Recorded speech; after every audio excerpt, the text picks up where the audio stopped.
Star-Lord is still dominating the ladder, but we're starting to see some real counterplay emerge. Let's look at what's actually winning on the climb to infinite right now. Hey, what's up everybody? Kicker of Elves here. Hope y'all are having a fantastic day today. Welcome back to Marvel Snap Meta Shenanigans, the weekly show where we take a look at untapped premium data and my own personal opinions on the meta game so you can find out what are the top decks, what do you need to look out for if you want to climb in Marvel Snap, as well as the performance of our recent Series 5 card releases and the Season Pass cards. Like always, we cap things off with our viewer card of the week. If you want to get your card investigated on next week's episode, please leave a comment in the YouTube comments below letting me know which card you want me to check out, and the top liked comment wins. And then for the folks who are the real ones, stick around to the very end. We're going to go over some Kicker of Elves lore, and today we're going to be explaining why my name is Kicker of Elves. Without further ado, let's dive right into it. So right now, it's still early on. We're still just barely over a week into the metagame. So we are looking at player ranks 90 through 100 plus, sorting decks by win rates that have at least 450 games with player collection level 24,000 plus. And this is a pretty good snapshot of the metagame right now. At the top, the top win rate deck is Star-Lord, Master of the Sun. This is the premier Star-Lord list with Zola, Grandmaster, Absorbing Man as our big duplicators. Looking at this, the only change I would recommend for this main Star-Lord list would be to swap Red Hulk for Juggernaut to really just lean into the priority strength. This deck is the Meta Tyrant. This deck, being as strong as it is informing the other lists that we're going to talk about here, and has been a big part of why myself and many other players are kind of sour on the metagame. This style of deck, though, as time goes on, we are getting used to it and learning how to counter it, encourages a pretty rough play pattern. There's a lot of it's a lot like Mr. Negative. There's a lot of games where if you're playing mirrors where people do nothing for 2 or 3 turns and then they either have their combo or they don't in their retreat. Not the most fun. This deck is manageable once you know it, but it just doesn't feel good to be like the whole meta is based around either playing this or building to specifically tech against it. Yes, we can adapt. Yes, we can try to play around it. Yes, we can play a Cosmo. We can play a Cosmic Ghost Rider. We can Supergiant so they can't get their pop off. But this deck feels odious in a way other combo lists, like even let's say Man Spider, in my humble opinion, didn't. But this is the list to beat. This is the list you have to be aware of. Again, if you're seeing a lot of mirrors, keep Red Hulk. Otherwise, I'd recommend Juggernaut. If you want to roll the dice, Bruce can be very strong. Otherwise, Supergiant, Daredevil is a great pick here. The next deck here is one that's really risen to prominence because of how good this Star-Lord deck is. It has a 59.2% win rate, 0.47 cube rate, and it is the classic, now classic, Supergiant tech list. This is what a tech list looks like in Marvel Snap right now. I think this one is a little bit... I would get rid of Spider-Ham and maybe keep Spider-Man. You want to get Hydra Bob in there. Gorgons may be overkill. Like instead of Gorgon, you can go for a Daredevil. But this whole Master Mold, Supergiant, Ronan, Maximus, and then just like a bunch of tech cards. Honestly, you could get a Cosmo in here. Supergiant is the primary way to just shut down what Star-Lord's doing because they're typically not waiting to just play Star-Lord on 5. They're going to try to play Star-Lord on 4 and then copy it on 5. And you're going to say, sure, you've got a big turn 5, but you're not going to be able to have a massive turn 6. The problem with this deck, and even though the stats are good, is that when your opponent is still if they're going to have 8 energy on turn 5, they can just throw down an Arnim Zola in an open location and then play Fing Fang Foom on their next. Like, oh boy, you're going to Negasonic and blow up my 0 power Arnim Zola. Oh no. So it's tougher for this list than it looks. Some people are going to just be like, oh, play Supergiant. Super easy. It's the counter to it. It's kind of hard and it's a very finicky list and you have absolutely nothing for points really aside from Ronan. Like, yeah, Maximus is big. Lizard can be big. You can cable their card. Like the stats are decent, but your points package is Ronan. So it's more finicky than people are letting on, I think. I don't think it has that much of a favored matchup into Star-Lord. This deck can still play around it. They can just wave Fin Fang Foom Zola. That's why I think for both of these lists, having a Daredevil in them, like cutting Gorgon for Daredevil in the Supergiant list is a pretty easy call. Makes things easier. It's just turn 5 is mattering now more than ever. And being able to just, it's like you're planting eggs in your opponent's brain where you have Supergiant on 4 and Daredevil on 5. It's like that card doesn't get to reveal till the very end, and I know exactly what it is, so I can know whether I need to Cosmo, Negasonic it, or just play points. Pretty cool. That being said, I don't like Supergiant in general. I don't like the you don't get to play turn 5. That's not a fun thing. I know they nerfed it from 4/7 back down to 4/6, but this feels Professor X adjacent, where it's just like you don't get to play this turn the right way. Sorry. Just it feels a little unfun. That's me. Next list here is a list that I've been playing a decent amount of in Conquest. I haven't been playing as much Snap as I have in the previous 2 seasons, just because I really dislike this current meta. I dislike the Star-Lord and then Ronan trying to attack it sort of thing. I'm not a big fan of either of these decks. That being said, this list has really surprised me. I believe this was Ika who started popularizing this. Drax is decent in here. You don't really need Drax, but the idea here is that we're either getting Moondragon or Chamber down on 2, and then just the Doom 2099 go wide strategy with tech from Cosmic Ghost Rider and Merc Cannonball to disrupt Star-Lord. This feels like it has a better tech game plan and points package than the Ronin package. The win rate is very similar at 58.4% and a 0.33 cube rate. There's a lot more games on this. I think Laser over at Snap Judgment shared this too, so it's getting around quite a bit more. And even though this is literally a Doom 2099 Moondragon list, it's a lot stronger than it looks. If you've been staying collection complete and have gotten this season's card, you owe it to yourself to play this. And just real quick, like Ramp's coming in here. I don't think Ramp is a real deck right now. I think Star-Lord having Fin Fang Foom, you just eat this alive. You eat their Infinite alive. You Eliath their Dragon Lord. You Juggernaut their Iron Man away. This isn't really a real deck. So these are the 4 pillars of the metagame. Like down here, this version of Ronan, real quick as I scroll, even though the top win rate one is here, this is the version of Ronan you should be playing. The one down here with Iron Patriot, Dragon of the Moon, Master Mold. This is a more real version of the deck. I just want to say that outright. And last but not least, I'm just going to quickly address, you got the Iris list over here. These 6 decks are going to be what you can expect to see most of in the metagame if you're trying to climb to Infinite or in Infinite and climbing. So be on the lookout for that.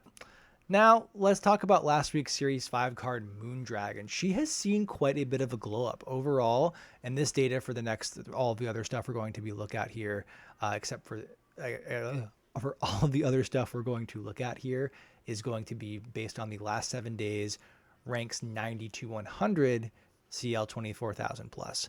Moondragon with an overall 53.2% win rate and a 0.2 cube rate. She's had a little bit of a glow up over the last week. I think the emergence of this list that we were talking about here, this like Doom 2099 list, has given her a lot of extra love. This is a really solid shell for her. That being said, this is not the kind of, you got to know yourself. This is not the kind of card that I love, because you're playing her on 2 or you're never playing her. I dislike the early game, I need to draw this by the 2nd turn of the game or it's useless. Compare that to Star-Lord, where you just need to get it by 4 or 5 and you're still doing the thing. It's a little bit more restrictive, but I'm glad to see some love for the Moondragon who's asking you to do the exact opposite of what Star-Lord is. Drax Avatar of Life. Again, not a phenomenal card in the current meta, but is seeing a solid 53% win rate and a positive 0.16 cube rate. That is because he is being featured in this Moondragon. It's called just Moondragon, the Dune 2099 list. This list from Ika is having a bit of an uprising here. I'm enjoying the fact that I like Dune 2099. Obviously, when it released, it was way too overpowered, but I thought the play pattern was interesting. It's simple. Good for our mobile gamers out here. I care very much about lots of people playing this, and this was a pretty easy to understand. And oh, cool, Dr. Doom. Robert Downey Jr. is going to be Dr. Doom. That's cool. I'm into that. Let me get this deck. Shouldn't be at the forefront of their mind, but there's some other wacky stuff in here, like this Surfer list is insane. But you're really just seeing Drax, and this main Moondragon list is the one. This Dragon Lord version over here is looking pretty cope. Don't play this. Do the Aurora Moondragon stuff. This list is genuinely cool. Next, let's talk about our season pass card with just real quick here. Star-Lord has a almost 37% popularity. Drax is 7.1. Moondragon's 9.3. Star-Lord is freaking everywhere, and this card is so annoying. I'm not going to keep harping on it. You either love the card or you hate it. You're just kind of like, if you're more balanced about it, you're just like, oh, the meta will pass, and that's probably the more healthy way to look at it. But they do need to address this card eventually, and they will. At the time of recording this, an OTA has just gone live. There's been no changes to this deck. It was unreasonable to expect them to do it. They're normally balancing a few weeks behind the metagame just because of the time when they're like strategizing and locking in these OTAs. The next OTA hopefully has something, or like they made comments of like, oh, we're still monitoring the new season cards, see how they're doing. By March, they will have addressed this card. But yep, this is the classic Star-Lord list over here, the Gambit version. Gambit and Hela, even though they have positive performance over here, the win rates are in the gutter. Don't play these unless you're like memeing discard missions in Conquest. Just play the standard Star-Lord list that we've talked about a bunch. Let's talk about our super premium card, Magus. What a disaster in the data mine when it was worded that it didn't, like, before it had without using its on reveal added to its text. This was expected to be like this was going to be the meta warper card. This was going to be the super premium season pass card that's like so above and beyond the regular season pass card right away.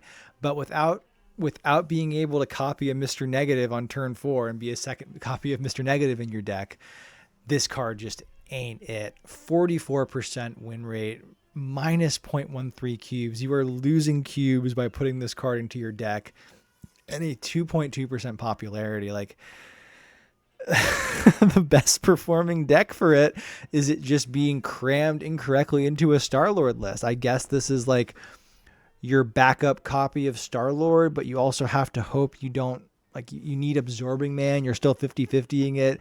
This card is not it. Like, this list with Warlock is kind of the only one that seems all right, and even its stats are just terrible. I wonder if they buff Magus. This card is absolutely rough. So, real quick, thoughts on the meta right now. It's rough. This is probably, and I haven't been playing as much, so I'm not as like, red hot passionate about it as I was when I was climbing to Infinite, but this might be my least favorite like meta of all time. The only other one I can remember really saliently like disliking as much of this was in May of 2023, when, if you remember, ongoing Zabu, Darkhawk, Black Bolt Stature, that was like the meta deck. I did, as a Thanos player at that time, and like a Professor X Thanos player at the time, that was just such a rough meta to be into. But yeah, this is not it. That all being said, metas come and go. This is not forever the defining feature about Snap, and even though you hear about dwindling player numbers, revenue, whatever, I think the biggest benefit the game does have is the constant state of balance. This isn't like, I put a lot of Magic the Gathering Arena back in the day, and like there was not like bi-monthly balance updates. Like twice or more a month we are getting balance changes, and even if they don't hit it out of the park, we've got developers who care about the state of the game and will make changes. They're not leaving. They leave the season pass cards overpowered for a little while, sure, but they will eventually nerf them. So I don't want to be a doomer here. This is still like my favorite game. Still love it, even if this is not the meta for me right now, and a lot of people would agree it's going to get better. So check these decks out, or at least if you want to play something different, be aware of them and make sure you have answers to them, and you'll be successful. So next, we're going to talk about our viewer card of the week. Please leave a comment below letting me know which card you want me to check out in next week's episode of the show. The comment with the most likes wins. This week, we are checking out Eliath at the request of Joseph 2,117. He says, please check out Eliath. He also made the comment, you must either play Stardust, Supergiant, or Sandman, talking about ways to counter Star-Lord. And yeah, it hurts. But Eliath is the best it's been since it was released, when it was destroying cards that were unrevealed. Because of how strong Star-Lord is, Eliath has come back and is able to be such a menace. What if Eliath wasn't in the game? Even so, like this is what Eliath and Juggernaut are what really scared Man Spider out of the meta. Prior to this season start where Star-Lord's maximum amount of energy is enabled. Like, hey, I can play proactive tech cards like Alioth and Juggernaut. Man-Spider would have been a really great way to deal with this deck. I assume Juggernaut and Alioth aren't in the game. Man-Spidering is because you're going to throw priority. It would be a great way to deal. Like, who cares if their Fing Fang Foom is absorbing your Luna Snow? You're still going to make 100 power Man-Spider and Taskmaster on the last turn of the game because of how much energy you have. Alioth and Juggernaut make that impossible. Alioth has a 21% popularity right now, an almost 55% win rate, and a plus 0.35 cube rate. And that is because he is the prominent feature in this Star-Lord list. All of these Star-Lord lists, Alioth is a big slam the door. It shuts down the counter cards in terms of like if people are playing Hella decks or the Gambit list, anything that relies on like anything that goes into turn 6, that priority that cares very much about the text on its cards, not just the power, is going to get completely cleaved by this.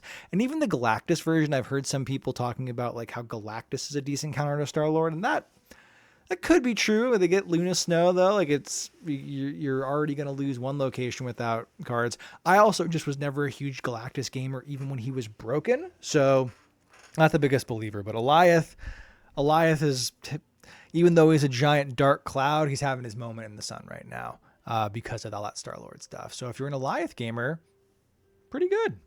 All right, y'all know what time it is. For the folks that stuck around to the end, we were talking about some Kicker of Elves lore. We have gone back to the Wall of Trinkets and pulled something off of there. And for episode 10, we're going to talk in depth, or not in depth. I'm not going to make this too long. Don't want to keep you all here for 90 minutes. But if you watch for 90 minutes, I appreciate that. I'm already rambling. We're going to talk about why the heck is my name Kicker of Elves. And to do that, I'm going to grab this little CD off the Wall of Trinkets. This is Guided by Voices' 1995 album Alien Lanes. Guided by Voices is a fantastic indie rock band, and I'm going to zoom all the way back. This is me explaining why am I called Kicker of Elves. So I was in college in the very early 2010s. Went to a very sort of hipstery area. That was when hipsters were a thing very much, and I was very much one. I was the music editor of our alternative paper. I read a lot of Pitchfork. I got into all those like top 500 best album. I read all that stuff, was super into it. And there was a big bent on like 90s indie rock. And I got super into that. I loved Pavement. I still do. Pavement's my favorite band. And I would use a lot of those reviews to help me find artists because I didn't listen to that stuff in high school and elementary school. I listened to a lot of pop punk, it's a lot of 90s stuff. I loved like Third Eye Blind and all that stuff too. But like college got me super into indie rock. And at the time when I discovered a band called Guided by Voices, this was in the summer of 2011. At the time, I don't know if I was going through a breakup or if it was just in the tail end of a relationship that it's like, this is probably not, this ain't going to last. And I was in kind of a bummer place, and there was a local CD shop, and I bought not this album, though this is probably my favorite album of Guided by Voices. I brought the album B1000 by Guided by Voices, the CD, which is a very acclaimed one. And we were looking through it with two of my friends, and there was a track on there on the album B1000 by Guided by Voices called Kicker of Elves. And I never listened to a song by Guided by Voices at the time. I didn't know what I was going to expect. My friends were like, man, that name just stood out. Like, what is this song going to be like? You know, a lot of times when songs have very like cryptic names, it might not be like the content of the song might not be about that. So it's like, this song is called Kicker of Elves. What is this going to be? We put it on, and there's a little guitar thing, and then right away, the guy starts singing, just goes dee dee dee dee dee dee dee, Kicker of Elves, and we just start cracking up. Like, I ended up going on to love the album, love the band. Guided by Voices, one of my favorites. They have a lot of really good songs. This album is just loaded with them. I mean, I'm just reading the track list off here. Watch Me Jumpstart. As We Go Up, We Go Down. Game of Pricks. Game of Pricks is an amazing song. Please, after watching this video, go listen to the song Game of Pricks if you haven't heard it. My Son Cool. Motor Away. Blimps Go 90. Little Whirl. There's just, and this isn't even like their number one. People would say B1000's their best. Echoes Myron. Mesh Gear Fox. Like, so Guided by Voices has a bunch of very, like, you can even just tell from me reading that, a bunch of very distinctive names to their songs. I would often like name myself like based on those things, like Mesh Gear Fox or Kicker of Elves. So that always stuck with me. So there was that very funny sort of story, but that name was just so. I mean, think about it. Kicker of Elves. That's not a name. That's a title. And if we take that literally, that is a title described to someone who is kicked, like not killed, not punched, not hated, but specifically kicked elves so much that they are getting a title of it. So there's already this fantasy landscape where it's like you're in a place where there's elves, and this person has physically kicked. I'm trying to get my foot in the kicked elves so much that they're like titled for it. So I thought that was just ridiculous. So I've kept that, and that's been my name in Snap forever. I've never changed it since launch, I believe. Just it's always been Kicker of Elves, and I've always gotten a reaction like when before I started making content, when I bump into like streamers playing, and I'd think like, oh, I bump into Alex Kocha, or I bump into Dexter. I'd like try to like go to Twitch after, not stream sniping. There's no fun in that.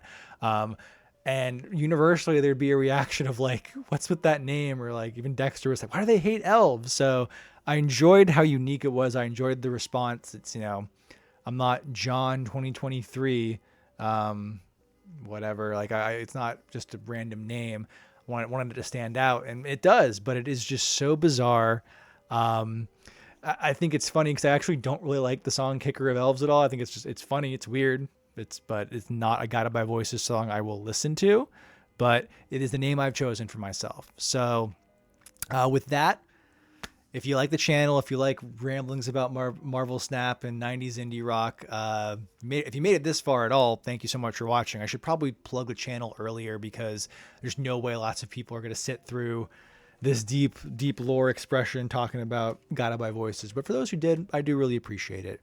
If you're not subscribed to the channel. Helps out so much on the road to 1,500 subs.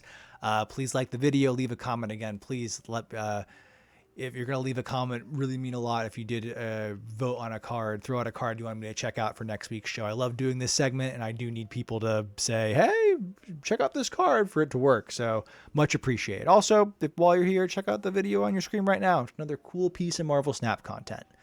I'm Kicker of Elves. You now know why I'm Kicker of Elves for sure. And I will see you in the next video. Goodbye.